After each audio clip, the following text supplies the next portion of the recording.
Friends, मैं सोनू कुमार अपनी YouTube channel target with UPSC में आप सभी का स्वागत करता हूं। तो हम लोग जैसा कि कल का वीडियो में देखा था, प्राचीन भारत के इतिहास का स्रोत पढ़ रहे हैं। तो प्राचीन भारत के इतिहास के स्रोत को हम लोग ने 3 भागों में बांट कर देखा था। कितना भागों में? 3 भागों में। मतलब पहला जो था पुरातात्विक स्रोत था, और पहला जो क्या था, पुरातात्विक स्रोत था, पुरातात्विक। दूसरा जो हम लोग देखा था साहित्यिक स्रोत देखा था, और तीसरा क्या देखा था? तीसरा हम लोगों ने क्या देखा था? तीसरा हम लोगों ने देखा था, पहला पुरातात्विक स्रोत देखा था, और दूसरा साहित्यिक स्रोत, और तीसरा जो देखा था विदेशी स्रोत। क्या था दोस्तों? विदेशी स्रोत। ठीक है, यानी प्राचीन भारत के इतिहास का स्रोत पढ़ रहे हैं हम लोग। तो पहला मतलब प्राचीन भारत के इतिहास के स्रोत को कितने भागों में? 3 भागों में देखा था। पहला जो था पुरातात्विक स्रोत, दूसरा जो था साहित्यिक स्रोत, तीसरा जो था क्या था? विदेशी स्रोत। तो पुरातात्विक स्रोत में हम लोगों ने क्या पढ़ लिया था कल? तो अभिलेख पढ़ लिया था। ठीक है दोस्तों, कल की क्लास में हम लोगों ने क्या पढ़ लिया था? अभिलेख पढ़ लिया था। ठीक है, अभिलेख पढ़ लिया था। उसके बाद हम लोगों ने बोला था, मतलब बताया था कि मतलब क्या पढ़ने वाले हैं? मूर्ति कला पढ़ने वाले हैं। ठीक है, मूर्ति कला पढ़ने वाले हैं। उसके बाद हम लोग चित्रकला पढ़ने वाले हैं। क्या पढ़ने वाले हैं? चित्रकला पढ़ने वाले हैं। और उसके बाद फिर मतलब चित्रकला के बाद मतलब मूर्ति मतलब अभिलेख पढ़ लिए, मूर्ति कला, चित्रकला, और उसके बाद हम लोग पढ़ने वाले क्या है? सिक्का पढ़ने वाले हैं। ठीक है, सिक्का के बारे में बताया था, और फिर क्या बताया था? सिक्का और भवन एवं स्मारक बताया था। ठीक है, भवन एवं स्मारक। ठीक है दोस्तों, यानी प्राचीन भारत का इतिहास का स्रोत पढ़ रहे हैं हम लोग। तो उसमें मतलब प्राचीन भारत के इतिहास के स्रोत को हम लोग 3 भागों में बांटा था। तो पहला जो था पुरातात्विक स्रोत था, दूसरा जो था साहित्यिक स्रोत था, तीसरा जो था विदेशी स्रोत। तो पुरातात्विक स्रोत में इन सारी चीज़ों को हम लोग पढ़ेंगे।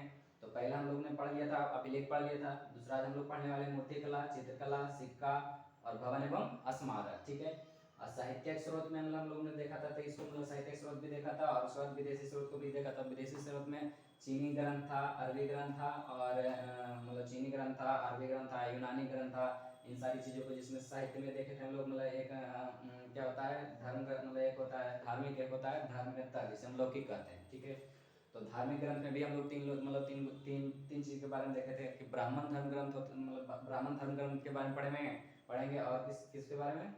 जैन धर्म ग्रंथ के बारे में। फिर क्या पढ़ेंगे? बौद्ध धर्म के बारे में पढ़ेंगे। और उसके बाद फिर मतलब तो पुरातात्विक तो हम लोग पढ़ लिया, अभिलेख तो पढ़ लिया था, पुरातात्विक स्रोत में अभिलेख पढ़ लिया था। तो आज हम लोग पढ़ने वाले हैं मूर्ति कला। ठीक है, मूर्ति कला के बारे में। तो मूर्ति कला के बारे में यदि देखा जाए तो मूर्ति कला जो है हड़प्पा सभ्यता से ही चला आ रहा है। ठीक है, मूर्ति कला के बारे में प्राचीन भारत के स्रोत में हम लोग प्राचीन भारत के स्रोत के बारे में मूर्ति कला से भी जानकारी मिलता है। तो जिससे मतलब हम लोग ने देखा है कि मतलब हड़प्पा सभ्यता से ही मूर्ति कला का निर्माण शुरू हो गया था। और लेकिन इसका अधिक निर्माण जो होता है वो कुषाण काल में होता है, और लेकिन सर्वाधिक विकास जो होता है इसका गुप्त काल में होता है। ठीक है दोस्तों, मूर्ति कला का जो विकास होता है, मूर्ति कला का विकास मतलब मूर्ति कला का निर्माण जो हो गया था कब? हड़प्पा सभ्यता से ही निर्माण शुरू हो गया था। हड़प्पा सभ्यता से मूर्ति कला का शुरू हो गया था। लेकिन अधिक विकास जो हुआ इसका कब हुआ? अधिक विकास जो हुआ कुषाण काल में हुआ। ठीक है, मूर्ति कला का अधिक विकास किसके काल में हुआ? कुषाण काल में हुआ। लेकिन सर्वाधिक विकास किस काल में हुआ?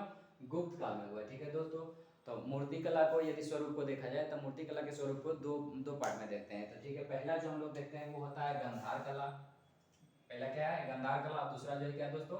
मथुरा कला। ठीक है, तो गंधार कला जो है पूर्णतः विदेशी है, और मथुरा कला जो क्या है पूर्णतः स्वदेशी है। ठीक है, तो गंधार कला जो है, गंधार को वर्तमान जो है यदि वर्तमान में देखा जाए गंधार को, तो गंधार जो पाकिस्तान प्रांत की पाकिस्तान में पड़ता है। ठीक है, गंधार कला है जो वर्तमान में कहाँ पड़ता है? पाकिस्तान पड़ता है। और मतलब प्राचीन काल में यदि देखा जाए तो प्राचीन काल में गंधार कहाँ थी? तो प्राचीन काल में गंधार की राजधानी तक्षशिला थी। और तक्षशिला में यानी उस क्षेत्र में, गंधार क्षेत्र में जिस कला का उद्भव एवं विकास हुआ है उस कला को गंधार कला कहा जाता है। ठीक है दोस्तों, क्या कहा जाता है? गंधार कला कहा जाता है। मतलब इस क्षेत्र में, मतलब ये गंधार क्षेत्र में जिस कला का उद्भव एवं विकास हुआ है उस कला को क्या कहा जाता है? गंधार कला कहा जाता है। क्या कहा जाता है? गंधार कहा जाता है। और सर्वप्रथम हिंद यूनानियों ने हिंद प्लस यूनान के मिश्रण से गंधार कला का क्या हुआ था? निर्माण हुआ था। मतलब जन्म कहा जाता है। हिंद प्लस यूनान के मिश्रण से गंधार कला का जन्म हुआ था। ठीक है, किसके मिश्रण से? हिंद प्लस यूनान। यूनान को क्या बोलते हैं हम लोग? ग्रीक बोलते हैं। क्या बोलते हैं दोस्तों? ग्रीक बोलते हैं। ठीक है, हिंद प्लस यूनान को हम लोग क्या बोलते हैं? ग्रीक बोलते हैं।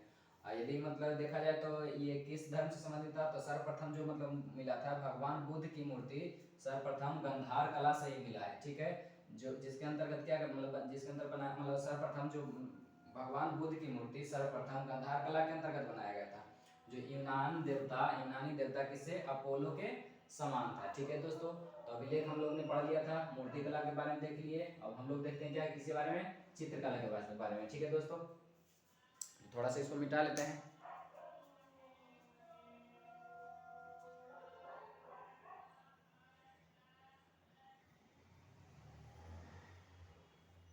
तो चित्रकला हम लोग देख रहे हैं, क्या देख रहे हैं दोस्तों, चित्रकला देख रहे हैं। तो चित्रकला के मतलब चित्रकला से भी हम लोग को प्राचीन भारत के इतिहास के बारे में जानकारी मिलता है, ठीक है।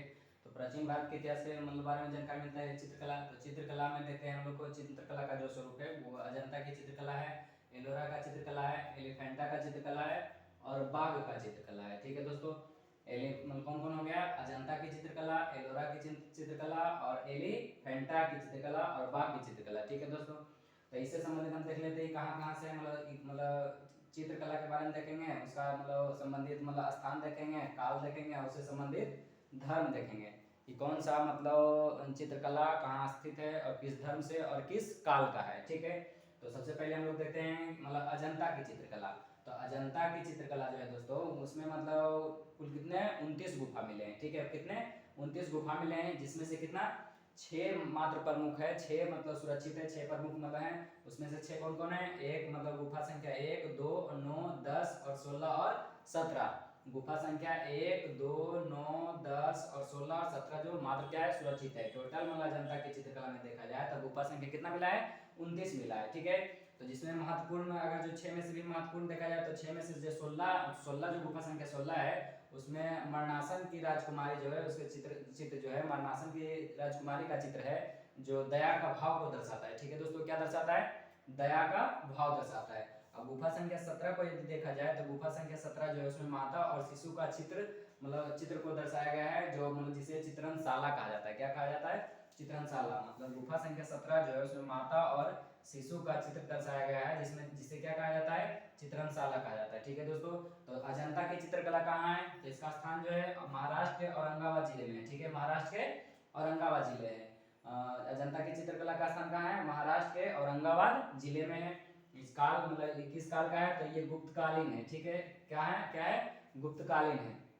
और उसके बाद यानी प्रारंभ में इसको देखा जाए तो सात वाहनों ने मतलब इसको क्या किया था, निर्माण किया था। सातवाहनों शासक ने क्या किया था, निर्माण किया था अजंता की चित्रकला को। लेकिन वर्तमान में देखा जाए तो किस काल के, ये गुप्तकालीन है। किस धर्म से संबंधित है, तो बौद्ध धर्म के महायान शाखा से संबंधित है, जो पूर्णतः किस पर आधारित है, जातक कथाओं पर आधारित है, ठीक है दोस्तों। बौद्ध धर्म के महायान शाखा से संबंधित है, जो मतलब किस पर आधारित है, तो जातक कथाओं पर आधारित है। अजंता की चित्रकला कहाँ है, अजंता की चित्रकला महाराष्ट्र के औरंगाबाद जिलों में है। किस काल का है, गुप्तकालीन है। किस धर्म से संबंधित है, तो बौद्ध धर्म के महायान शाखा से संबंधित है, जो मतलब क्या है, जातक कथाओं पर आधारित है। और दूसरा हम लोग देखते हैं, तो दूसरा हम लोग देखते हैं एलोरा की चित्रकला। तो एलोरा की चित्रकला में कितना टोटल कितना मिला है, 43 गुफा मतलब पहले से है। उसके बाद 1990 के बाद जब उत्खनन करने के बाद 28 गुफा और मिले हैं। तो टोटल कुल मिला के कितना हो गया, टोटल मतलब 71 गुफा हो गए। कितना हो गया, 71 गुफा। तो ये कहाँ, इसका स्थान कहाँ है दोस्तों, तो इसका भी स्थान है महाराष्ट्र के औरंगाबाद जिला ही है, ठीक है। महाराष्ट्र के औरंगाबाद जिला ही है। तो ये मतलब ये एलोरा की चित्रकला मतलब कि किस काल का है, तो ये राष्ट्रकूट काल का है। क्या है, राष्ट्रकूट काल का है। और किस धर्म से संबंधित है, तो ये सनातन धर्म, बौद्ध धर्म और जैन धर्म तीनों धर्म से संबंधित है। कौन सा, एलोरा का चित्रकला। एलोरा की चित्रकला जो है वो किस धर्म से संबंधित है, मतलब सनातन धर्म, बौद्ध धर्म और जैन धर्म तीनों धर्म से संबंधित है। और उसके बाद हम लोग देखते हैं एलिफेंटा की चित्रकला। तो एलिफेंटा की चित्रकला में भी कितना मात्र 9 गुफा मिले हैं। ये मतलब एलिफेंटा की चित्रकला में कितना गुफा, 9 गुफा मिले हैं।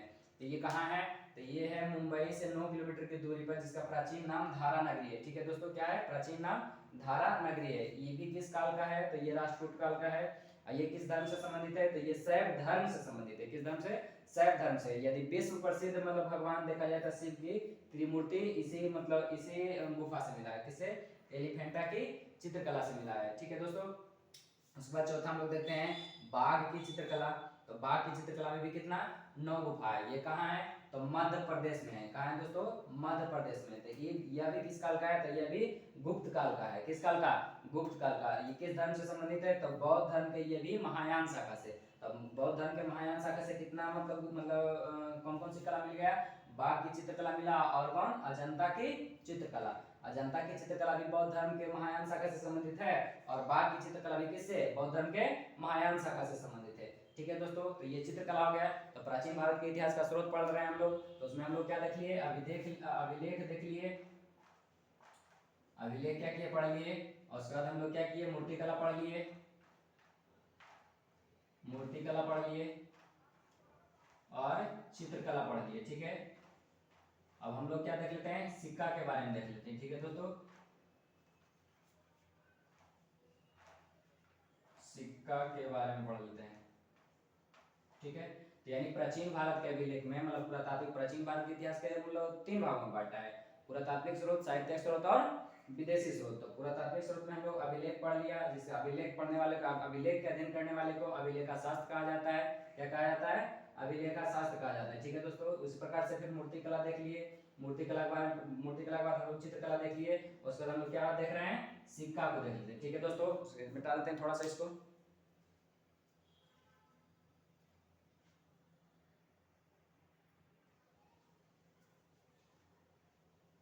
क्या देख रहे हैं दोस्तों? सिक्का देख रहे हैं। क्या देख रहे हैं?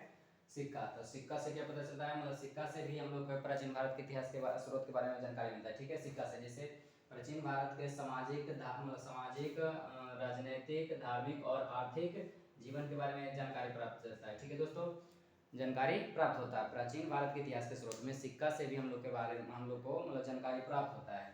जैसे सामाजिक, राजनीतिक, धार्मिक और आर्थिक जीवन के बारे में जानकारी प्राप्त होता है सिक्का से। ठीक है, तो सिक्का के अध्ययन करने वालों को क्या कहा जाता है? मुद्रा शास्त्र कहा जाता है। ठीक है, सिक्का को जो अध्ययन करता है उसे क्या कहा जाता है? मुद्रा शास्त्र या न्यूमिस्मेटिक्स कहा जाता है। न्यूमिस्मेटिक्स कहा जाता है। ठीक है, तो भारत में अगर जो देखा जाए सिक्का का प्रचलन कब से हुआ? तो भारत में सर्वप्रथम 600 ईसा पूर्व में चांदी का सिक्का जारी किया गया, जिसे आहत कहा जाता है। क्या कहा जाता है? आहत या पंचमार्क कहा जाता है। ठीक है दोस्तों, तो भारत में सर्वप्रथम 600 ईसा पूर्व में चांदी का सिक्का जारी किया गया, जिसे क्या कहा जाता है?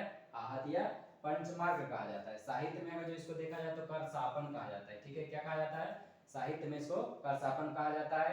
यह चांदी का टुकड़ा होता था। क्या होता था? यह चांदी का टुकड़ा होता था, जिस पर पेड़ पौधा, चंद्र, सूर्य आदि की आकृति अंकित होती थी। ठीक है, इस पर तिथि क्रम या शासक का नाम नहीं होता था। ठीक है दोस्तों, इस पर तिथि क्रम या शासक का नाम नहीं होता था। ठीक है, भारत में सर्वप्रथम सोने का सिक्का जारी करने वाले हिंद यूनानी थे। ठीक है, भारत में सर्वप्रथम जो सोने का सिक्का जारी किया था, किसने किया था? हिंद यूनानियों ने किया था। और सर्वप्रथम अगर लेख युक्त या तिथि क्रम मतलब देखा जाए तो मतलब तिथि क्रम या मतलब आकर्षक सिक्का किसने जारी किया था? तो हिंद यूनानियों ने किया था। शोध मतलब सोने का सिक्का हिंद यूनानियों ने किया। तिथि क्रम युक्त मतलब किसने किया? हिंद यूनानियों ने किया। और सर्वप्रथम यदि सबसे अधिक सोने का सिक्का जारी करने वाले कौन थे? तो गुप्त शासकों ने। यानी सर्वप्रथम मतलब सबसे पहले सोने का सिक्का किसने जारी किया था? हिंद यूनानियों ने। आज मतलब तिथि युक्त मतलब सिक्का किसने जारी किया? हिंद यूनानियों ने।